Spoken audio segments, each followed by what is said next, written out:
I'm seeing persons who have no business anywhere where sensible human beings are gathered being appointed to go and represent Nigeria as ambassadors. Have you seen our president at international fora? He will be stood to one corner, incapable of mixing with the persons he was meant to be interfacing with. These persons are constantly in the front of the people, debasing themselves, and these are the persons that we are meant to be represented by. Femi Fani-Kayode, Reno Omokri, the drunk that was in Enugu. And we are lying to ourselves that we are still possessed of a country. You shout and send out distress signals when the state is failing, is structurally weak, not when it has imploded. And let me be very clear about this. You only speak to those who can hear you. And it is unfortunate that the Nigerian state is completely incapable of hearing. So my SOS is not to the Nigerian state. My SOS is to everyone and anyone who is still capable of hearing, whether that be foreign governments, whether that be Nigerians in the diaspora, whether those be Nigerians who are also victims right here in Nigeria with me. It is time we all came to the understanding of the fact that this is not about rearranging deck chairs on a sinking ship. The state is sinking. Look, it's lost territory. It cannot control its own territory. And this is in stages. Let me show you. In Katsina, Buhari's home state, entire local government areas are in the hands of what we euphemistically refer to as bandits. We have spoken volumes about the true definition of the terrorists that the Nigerian state mollycoddle and call bandits. They control local governments. They're collecting taxes.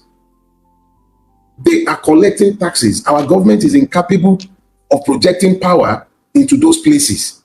It has no capacity to do that.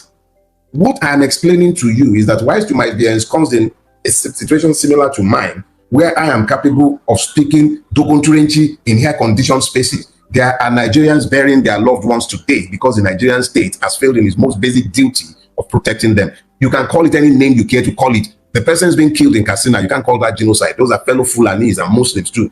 But right now, today, as we're speaking, somebody else, another branch of the madness that has been licensed and tolerated by the Nigerian state, is murdering somebody because they are Christians and because they are non-Muslims, because they own their land that these other persons are coveting. They are killing those persons and taking over their land, and the Nigerian state is stood by. Complicit. Complicit. That is what I call it. Complicit. Entire communities, villages, despoiled and resettled, and the Nigerian state stands by. That is the one that is genocide.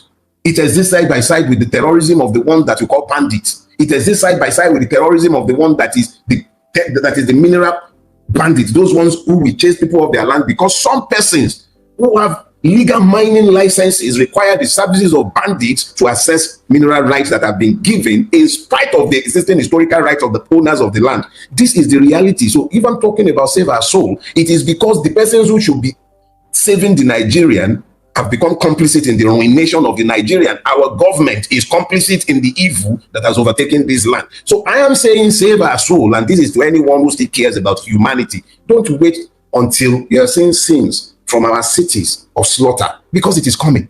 That is the reality. All that is standing between us and also slaughter is the illusion of a state that has already failed or is rapidly failing. How can you say it's not a failed state, where the state is no longer able to project power and it does not have a monopoly of force? This is the same country where in the South, Tanteta is required to guard our waterways, a country that has a navy. What do you call that? What do you call that? You'll talk to me about private military contractors. This is the same country where Asari Dokubo openly tells all of us that he operates as a non-state actor under the license of the state to carry out missions that is not even accountable to law. The rules of engagement is unknown to anybody. The terms of engagement, completely unknown to anybody. Opaque in the extreme. And that is why in the South, you have unknown gunmen, unknown men, you have this one, you have that one, madness everywhere. And he will tell you how many states he has operated in. Why won't he boast about it in a country overtaken by impunity? My friend, too, Philip, on Facebook was quipping about how maybe MC Olomo should have made the ambassadorial list. How could he make the list when they need him for the 2027 election and all the other strong damn things that has to be done in the country? That is the extent of the country. It has lost is monopoly of force. Everywhere you turn in Nigeria, in the southwest is Agbero, in the southeast is largely partly Agbero, largely separatist agitation, non-state actors, sometimes licensed by the state. And that's before you begin to factor in the harmful and terrorists. The same thing in the south-south. The south-south, you have the harmful and terrorists. Yesterday in Enugu, people were kidnapped. In Enugu, persons known to me were kidnapped. As I've been speaking with you online, I have had calls made to me from the phone number of a friend who's been kidnapped.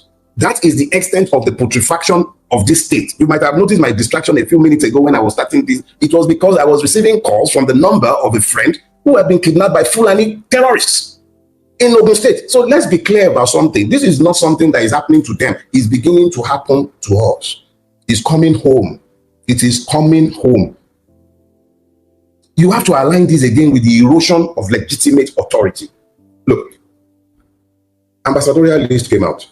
And what did you see? Yahoo Mahmoud, the one who declared election in the middle of the night and told all of you, go to court. They've named him an ambassador just a little over 2 years after he supervised a fraudulent election. Look, justice must not only be done, it must be seen to have been done. This is a deliberate undermining of the electoral process. It should not be. It should not and could not be that we normalize evil such as this one, where persons who have occupied position of trust that they deliberately, wantonly breached to the knowledge and sight of everybody, and then they are rewarded politically, and it is okay. And you say that is not a failing state. How do you build institutions that endure when such nepotism, such brazen act of corruption are rewarded by the persons who benefited from this evil? And you are not talking about the faith. Okay, so how do you have faith in that electoral process? So I believe, or ship it, or whatever the name of the new INEC chairman is, just like it used to be that when you become the NBA chairman, you automatically made it to become the Attorney General. So now once you become INEC chairman, there's an ambassadorial position waiting afterwards. Is this what we are saying to ourselves? And we think it's not time to shout to those who are still capable of hearing that there is nothing right about this. There is nothing right about this. It does not make sense. It doesn't make sense. How do you talk about a country when it doesn't even take itself serious enough to have ambassadors in foreign countries 2 years after a man had smuggled himself to power? You would imagine that a man with the master plan who grabbed this snatched it, we should have governance ready to run by day one, 2 years after. And this is the best that this system has done. Look all around us. We have a youth bulge.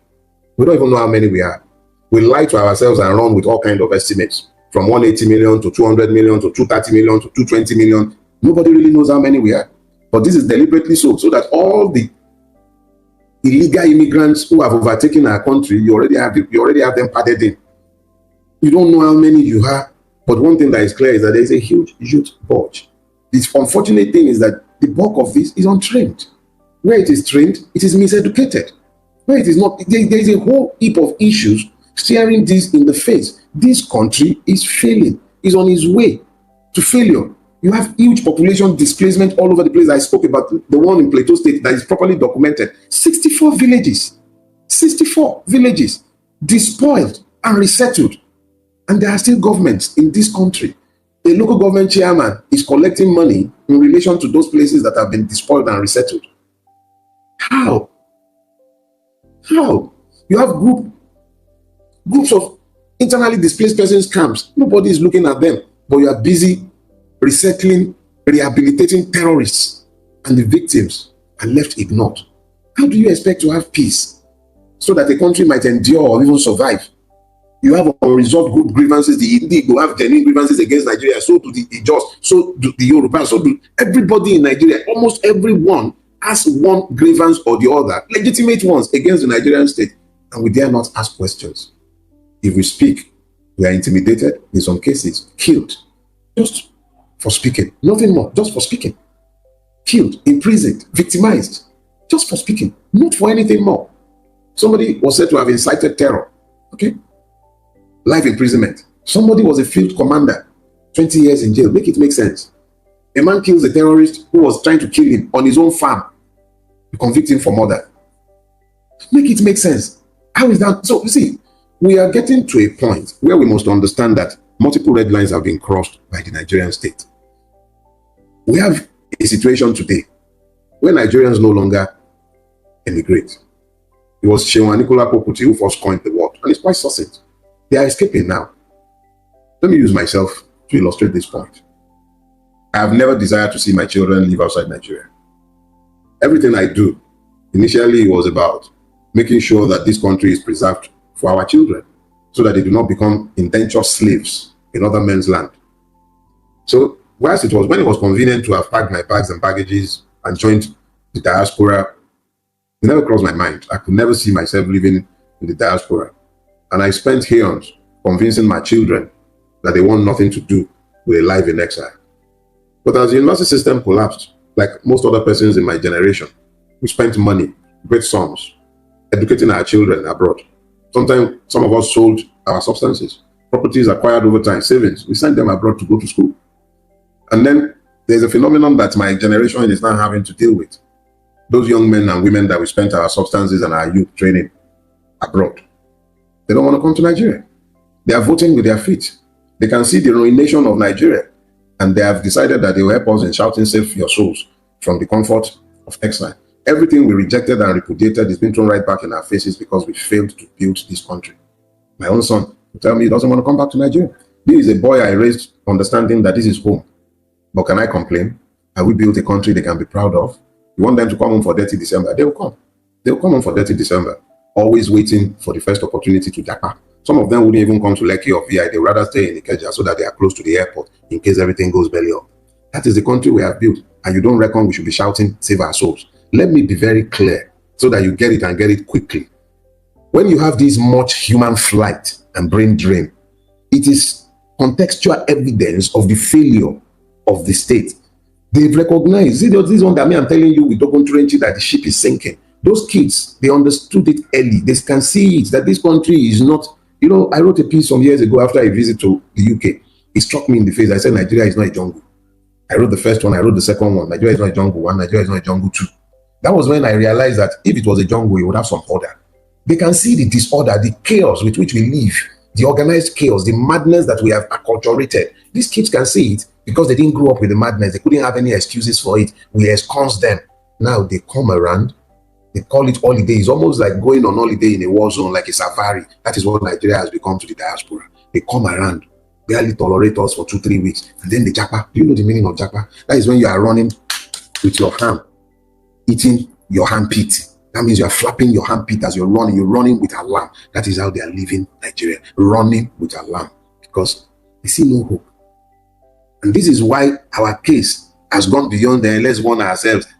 We should be shouting, "Save our souls." But of course, you probably not hear me. You're too busy dancing your Azonto. Burna Boy is this, Davido is that, this one Yash is like that, that one do Yash, that one do BF. Don't worry, a generation will come. It might very well be that this is all they would have to navigate their way back to sanity, because we've come to a point where multiple red lines have been crossed. And when these lines have been crossed, it's almost impossible to save this country without a systemic reset. Without a systemic reset, there's very little that can be done. We have a country where everything about the economic indicators suggests that the state itself is the one that has weaponized poverty against the people. It's always been the case, but it has accelerated in the last 10 plus years, in the years of the APC. The state has made impoverishment a policy. 46% of Nigerians live below the poverty line. And this was accelerated in the last 10 years. A person against whom you have weaponized ignorance is already doomed to poverty. That is the reality of the Nigerian, and has been his reality for a long time. It didn't start with the APC years. It started in the years of the military, particularly in the Babangida years. But it has accelerated dramatically and dangerously in the last 10 years. You have a situation where the state has rolled out policies deliberately designed to sustain the poverty of the people. I'll show you. These are very demonstrable things. When you begin to hear of, subsidy is gone, what is the tangible benefit of that policy to the Nigerian? There must be benefits intended when policies are mooted or initiated or executed. Kayode Farotimi is on record as making light of the fraudulence of the Nigerian politicians when they opposed Goodluck Jonathan's attempts at removing fuel subsidy in 2011. He was very, very eloquent in making fun, and they were laughing all over it and about it. But the question is this: at what cost to the Nigerian people? Now you've removed this subsidy. What has been the benefit to the Nigerian people? Food inflation went through the roof. Nothing has happened in terms of infrastructure development. All that has happened is that governors have more money to steal as to the presidency. So what has been the benefit? You have gone ahead to weaponize everybody and to weaponize poverty against everybody. There is a growth today of a hidden and illicit economy. I'll show you. Because of the terrorism in the mineral sector, you have persons who have made billions from gold and diamond and other mineral resources that have been illegally extracted and exported. These persons have money. They have armed bandits to ensure their continuing access to these riches. The state is being compromised in most times, in most cases, by persons who are within the government itself. To whom do we report the evil when the evil is the one in government? How do you report the evil to the evil? Matawale is your Minister of Defense. The amount of allegations against that man alone, pointing at him as a terrorist sponsor, is scary. It is scary. You see complicity everywhere you turn. It is scary. And then you ask yourself, to who do you expect? To who do you turn in expectation of salvation? When the persons who should cure the ailment are the ones who are making it to fester. How? What are you supposed to do? Everywhere you turn, there's economic decline. Everywhere. Everywhere. Even government itself sometimes cannot pay salaries. And you talk about a government when it is already collapsing. Look, when the people look to his government and all they see is just widespread perception of corruption and power privatized for the benefit of a few. Nigeria today, I've spoken to it. I spoke of the feudal republic of Nigeria. That is what we have today. Power being exercised for the benefit of a chosen few. I can't even use the word elite for them because there is nothing elitist about these people. All they do is consume. They are not unlike that insect that stays inside grain, eats and defecates until it dies. That's all the Nigerian politician does. No purpose, no mission, nothing. And those are the ones to whom we are meant to take our appeal. Look all around you. The state is collapsing everywhere you turn. You have states within the state. Yes. I told you last week of the terrorists.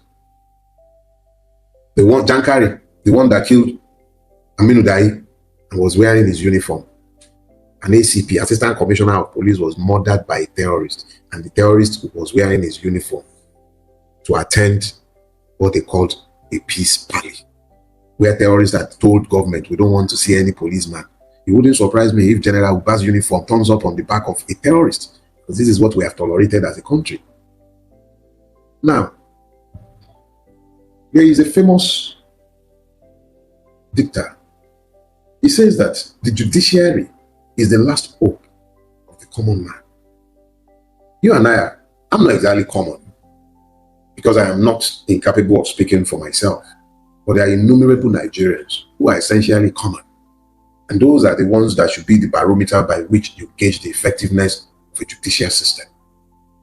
But no Nigerian looks to the judiciary for hope. If they did, the retired chief of naval staff would not have required the Yerima to stop Wike. It's because nobody has any hope in a judiciary that has proven itself incapable of delivering justice or equity. So everybody takes the law into their hands because nobody has any hope. We don't place any hope in the judiciary. But what we fail to understand is that there is an adjunct to this. It is merely symptomatic of the people's resolve and understanding of the fact that the law does not rule. The people know that the law does not rule. The rulers themselves admit that the law does not rule, which is why they would deploy impunity against impunity. This accelerates the collapse of this state. All he's saying to all of us, and I'm saying it to us now, save our souls, because the truth is we cannot rely on the traditional institutes of state. All the traditional institutions of state have been compromised. There's no justice to be found in the judiciary. I was a practicing lawyer. I can tell you as a fact that there's no justice in our system. I wrote a book on it, and every day they prove me right. Even in dealing with me, they prove me right. You cannot find justice in the Nigerian court. There are exceptions, undoubtedly. There are still good men and women within that system. But as a general rule, the reality is that you don't go to a Nigerian court, hopefully, because they are hopeless. That is the general situation. It is hopeless. It is hopeless. You know, there are two things saving Nigeria from complete collapse. Two, the elite is not factionalized, and we don't have direct foreign as a state intervention in Nigeria. What do I mean? If the Nigerian elite were to be factionalized, one set of the elite would seek to use the Nigerian people against the other, and you would have had meaningful opposition. But remember my first book, I was deliberate in titling it. I said, do not die in their wars. That was because I could see very clearly that these people had no ideological issues. All they had were issues with power sharing and how to share the loot of war. And over time, you can see that their wars are actually done.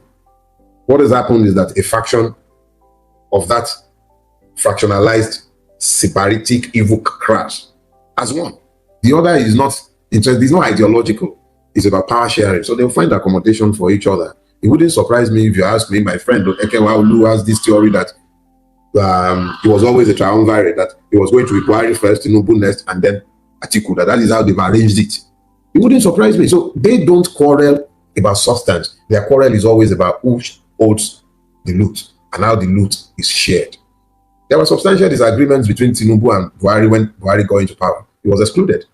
But that was because it's my time. Yes, now. So the other one too could say it was his time. So the elite, quote and unquote, because there's nothing elite about them, they have already gone beyond any ideological fights. They don't have. That's why you see the one that is a pastor, the daughter or son who married the Alaji. It's an incestuous, highly incestuous elite. It functions on this syncretic capacity to just become as one and do whatever is required for the survival of their class. Whatever it takes, they are willing to do it. So because of that, the illusion of a state is maintained because there aren't strong persons pulling apart on the basis of ideology, which would have ordinarily been strong enough to checkmate the worst excesses of those in power. But it's no such thing. Nigeria is either a failing state or a fragile state. It's not like Somalia and Syria, because we still pretend, but it's nearing collapse, and its collapse is almost imminent. Let me say this. The Nigerian is resilient, very resilient, but we have a democratic process that is highly challenged, completely compromised, highly challenged, in danger of imminent collapse. I will say this to all of us. I farabale kebosi mi oseje josi. It is a difficult proverb to interpret or transliterate, but let me seek to explain myself. Even in this late hour, as late as it seems, because I must be sincere with you, Nigeria is in danger of imminent collapse. As much as I might be pessimistic about the long-term survival of this country, I am concerned about the human lives, the multitude of lives that are trapped in this space. And this is why I'm making this appeal to all of you who are still capable of saving our soul. Nigeria is in a dire state, in a bad place. It's in darkness. You need to beam your light on us. If a aircraft is going down and it puts out that signal, save our soul, a distress call, and we qualify to put out that distress call this morning, it is incumbent on those who have the capacity to save the distressed souls, to save them. So if you're hearing me this morning and in some way, shape or form, you retain the capacity to do anything to help Nigeria to a systemic reset without violence, help us. I am not preaching impotence, and I'm not suggesting that there isn't a place for personal responsibility, and the Nigerian must take responsibility, even those who call themselves victims, including myself. By this time next week, we should have the ICE platform available for us. We're building the platform already. Akunle Lawal did put out some news on the Instagram platform that is already in place. The purpose at this point can no longer be, it's not about 2027. Any idiot who is talking about 2027, please stop. I'm not going to discourage you from registering to vote. That is a way of showing that you are still human and you retain the capacity. But let's pause discussions about election for a season. Let this be about preserving lives and ensuring that we do not become victims in what is already upon us. It is critical that you begin to organize yourselves. Don't just wait for the ICE platform, which would allow for more interaction amongst ourselves, but at your own levels, wherever you are, whether you are in schools, whether you are at work, in your community, begin to organize yourselves. What kind of country do you want to see? If we're calling you to action, we must be calling you to action to achieve a specific, defined goal. That is when it does not descend into violence. And this is why educating you first is of critical importance. If anything of value must be had. In a few days, it will be the first year anniversary of my abduction and incarceration. Everything that you could ask of me in my own role, in my private space, I've done. Paid a very steep price for doing what I do. And I'm happy to pay even more. But it wouldn't be worth anything if you do not organize yourselves. Organized, we cannot be saved. It is critical that we organize. And you can't do that if you continue to allow yourselves to be divided. Your ship is sinking. If we all act in concert, we might yet be saved. But we are not going to be saved by the multiple divisions that have been wrought against us. God bless you, everybody. I didn't come to scare you. That's not my purpose. But I do need you to understand the gravity of our situation.